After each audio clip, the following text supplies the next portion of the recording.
நாமத்தில் கத்திர சோத்திரம் உண்டாவதாக. சின்னதாக ஒரு இது பார்ப்போம்.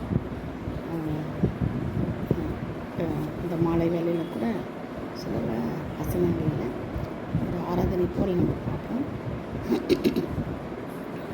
ஆராதனை தேவனை சந்திக்கும் நேரம். ஆராதனை எப்பவுமே தேவனை சந்திக்கும் நேரம் ஆராதனை.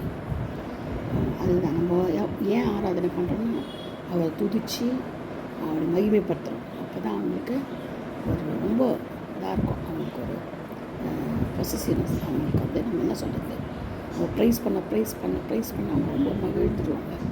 மகிழ்ந்து நம்மளுக்கு தேவையெல்லாம் நம்ம சந்திப்பாங்க. ஏசப்பா ஆராதனை தேவனை சந்திக்கும் நேரம்.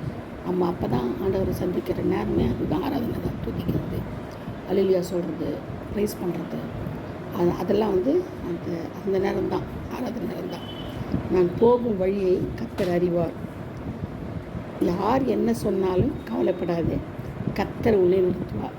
யார் என்ன சொன்னால் நம்ம கவலைப்படக்கூடாது, கர்த்தர் நம்மளை நடத்துவார். உன்னை அழைத்த தேவனுக்கு துரோகம் செய்யாதே. நம்ம அழைத்தவர் உண்மை உள்ளவர். நம்ம என்ன செய்யக்கூடாது, இருக்குது துரோகம் செய்யக்கூடாது. சத்ரு என்னை ஜெயிப்பதில்லை நம்ம சொல்லணும் தைரியமாக.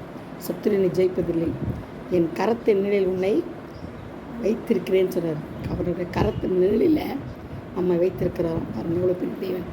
கர்த்தர் தாமே இந்த வாக்கியத்தை ஆசீர்வதிப்பாராக. ஆமென். ஏலியா.